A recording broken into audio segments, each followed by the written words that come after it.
So, what does science say that is a sign that a guy's a player? How could we, if we could actually test, look at a guy's blood and say and predict, oh, this boy's gonna be a player, and predict and say, oh, this boy's gonna be the next Tyrone, right? How could we predict that? There's actually a test that you could do, okay? And it's very simple. Men who have high testosterone are more likely to cheat than men who have low testosterone. And why is that? Let me tell you why. Especially if a guy is also his life is more about stimulation. Like some people are more dopamine fueled than others. Some other people are more oxytocin fueled by connection. Some people are more dopamine fueled. They need new things consistently to keep them engaged. And in fact, boys is crazy. Studies show that boys are less a boy's dopaminergic system is stimulated a lot less than a woman than a girl, and that's why boys need to take more risk to feel alive, to feel dopamine, because they feel it less. A woman will feel more dopamine a lot more often than a man do by the same stimulation. So boys will naturally need a higher dose of stimulation to actually feel the same level of dopamine than a woman, even if they're having the same stimulus. You know, so it naturally lends men to actually be more adventurous. Actually, men are, what does it say here? Because I actually took some notes. Men are 13 times more into adventurous sex. Like men are more into group sex, 13 times more than women are. They're naturally more into kinky type of stuff than women are, right? Women are more happy with the little things. Men need a lot. And that's why men naturally are more monopolistic in a way. They need to dominate in order to feel assured. When a woman just needs a kid, a man needs a fucking nation to control in order to feel strong. And that's because we're fueled by two things, right? Vasopressin, dopamine, and most importantly, testosterone. Especially with women, when a man sees you, not only does dopamine is released, which is exciting. He says, "Oh, maybe I could get some poom poom," right? But also with the dopamine, that dopamine is marinated by testosterone. So not only he's excited emotionally, but his dick is excited. So that combination creates that sexual attraction. So that dopamine fueled with testosterone causes a guy to get attracted. But some guys, if you have high levels of testosterone, that is activated more with more women. So naturally, he'll have you and he'll be happy to be with you. But then a guy's testosterone will make him attracted to other women, and then the dopamine is gonna push him towards them. So it's kind of like high testosterone guys are only good for their genes, because it's very difficult for a high testosterone guy to be faithful, because this is what happens. High testosterone naturally makes a guy be more competitive. And so what happens is that the more competitive the guy is, the higher likelihood he's gonna be successful in life, right? So high testosterone, for the most part, a lot of times might equate to more success in life in terms of money, more aggression, and women find that attractive. Women are evolutionarily programmed to find aggressive men attractive. That's why a lot of women like dangerous men, right? So they like that. And also, high testosterone guys even look better. Their face look better. Their jawlines are more straight out. They have more muscle, right? Even if you don't have high testosterone, by just lifting weights, you temporarily lift your testosterone level. And just naturally at the workplace, being highly competitive helps you.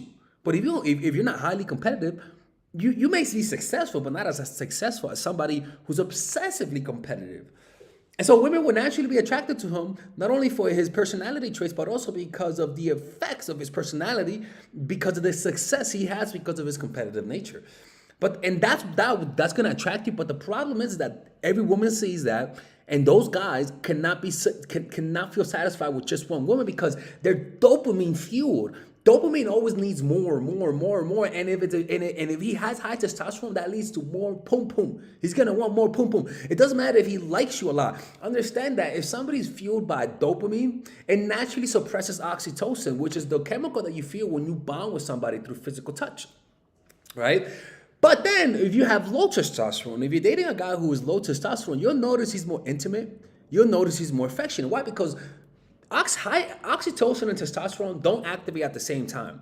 You're either high testosterone or high oxytocin. They're not. They don't. It's like water and water and it's like water and oil. It's one or the other. They don't go well together. High oxytocin guys naturally want to make a connection with you, but they're not as competitive. They're more empathetic and they make better fathers. Actually, if a man is with you during your pregnancy, a man will literally develop pregnancy symptoms, right? I think they call it what's this thing called? Because I wrote those notes here. What's the thing? But the point is that if a man is with you while you're pregnant, they experience sympathetic pregnancy. A guy will develop sympathetic pregnancy. While the woman is pregnant, a man changes. Testosterone goes down and prolactin goes up. This is caused by a response to hormone. Men can experience sympathetic pregnancy, right? And the biggest shift happens the closer it is the baby is going to be born. And so what happens with that guy is that he gains weight, his test levels go down, he doesn't want to have as much sex. But naturally, when test levels goes down, oxytocin goes up, he connects with you more, it does support you emotionally and physically, he's there for you. Low testosterone men just make the best fathers. You know what I'm saying? They're more understanding. High testosterone guys are less understanding. They're less sympathetic. They're less empathetic towards you, right? Because they're just naturally more aggressive by nature.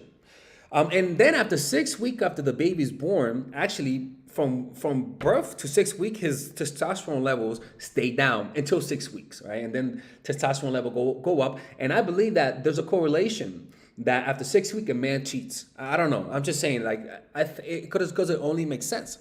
So it's a dilemma here. You're mostly attracted to high testosterone men, but high testosterone men are the most unfaithful out of all of them. How fucking crazy is that, right? But it only makes sense because every woman wants that. And unfortunately, even if you get with a guy who is low testosterone and high oxytocin and he has great connection, a part of you is going to miss that asshole. A part of you is going to want a little bit of high testosterone man, a little bit of muscle, a little bit of aggression in your life. It makes you feel alive. And that's why some women have extramarital relationships. That's why women have affairs. Because they usually hook up with the high testosterone men, the black wolf, the lone wolf. You know what I'm saying? And that's just how it is. Hey, what you mean about the black wolf? You talking about Tyrone? Anyways, I gotta say this. Tyrone is Jewish, and because of that, he's celebrating Hanukkah. I want to wish everybody a happy Hanukkah. Anyways, Tyrone out and be blessed. No, what a nice guy. All right. So what should you do about this? I'll be honest with you, I don't know. It's kind of like, I bet there's high testosterone guys who are not faithful. Obviously, you're not going to be testing the motherfucker, right? But observe his actions, make sure he's not a cheater, and don't and have a very short leash with people, especially when you meet them in the beginning, because that's in the beginning people are good at hiding their flaws, but it still peeks through subtly, and you want to be open to them, even though you like the guy.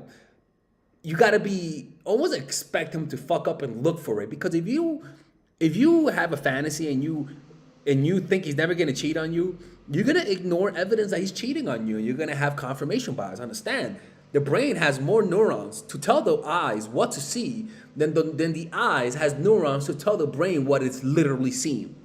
So you might be seeing him banging his maid, but if you like him a lot, he could actually tell you, baby, that didn't happen. Baby, I wasn't banging her. I was helping her get up.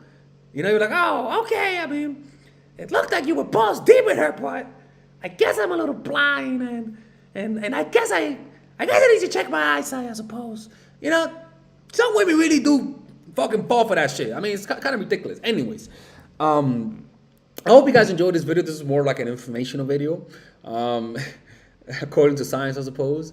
If you guys want to work with me one-on-one, click on the description down below. Next year, we're going to have Nice Girl be available for everybody to purchase. The first year, I pretty much made it a limited time, but after that, I'm going to make it available for everybody. You can purchase it next year, the 1st of January, okay? Anyways, stay toxic, people. All right, ladies and gentlemen, if you guys ever want to learn how to use your feminine energy to influence people, learn how to use your masculine energy to become more assertive, and also learn how to blend both energies to improve your dating life, your spiritual life, honestly, your relationship life, your family life, your career life. This is the course for you. If I had to make a course for my nieces, I have two nieces. One is 8, 19, and one is 14, 15. 16. Holy shit. Oh my God, he's a bad fucking uncle. He's a bad uncle. Get him. Shut up, Melissa. You should get this course, right? And this is the course that I will make for them. So, for example, watch the curriculum, right? In the first week, we're going to be showing you how to establish a strong masculine foundation without letting it hurt your feminine energy. This masculine foundation is a source of who you are, right? It's your bodyguard. Without this, whatever feminine energy you create will be destroyed by the outside, because your masculine is your shield. So we'll talk about goal setting. We'll talk about how to develop a serious attitude. We're going to be talking about how to use more logic, how to use more goal-oriented behavior. It's more how to be a man. Now the next one is how to embrace the feminine energy, right? This one will teach you about how to minimize excessive masculine traits, developing self-awareness, healing abundant feminine energy, regulating your emotion, mastering voice qualities and facial expressions, surrendering control, and allowing pain to be felt. This is honestly, this will supercharge, like Kaioken, your masculine energy. After that, we have femininity in the workplace, and how to be feminine in the workplace without letting people take advantage of you, and the nuances of how women on power should behave versus women who are subordinates in the workplace, and even the dress code. This is based on psychology, people. It's kind of insane. I'm actually excited about this one. The next week, we talk about navigating the labyrinth of male and female friendship, and this a lot of women find confusing, so we talk about that. And how to identify envious friends, how to identify the good friends, how to keep male friends, and how to keep female friends. Week 5, we talk about how to release the burden of the past and stop and destroy mental projections. This is actually really powerful. And then week 6, we talk about how to increase your observational power so that you could read people better. And we have a bunch of bonuses. The course starts at $99, and you guys can pre-order the course today at $69 before it goes out. If you're watching this, most likely I'm in the meditation retreat, so I will be praying for all of you guys. And just click on the description down below of the video. Right there, you'll see it, and you could pre-order that course. It's gonna be out by the end of next month or the beginning of February of March. One of the two, people, because I have a 10-day retreat to do, and I want to finish the course after the retreat, because I think the ideas are gonna be so much better. All right, man. I'll see you guys later. Pre-order, man. I'm closing the channel.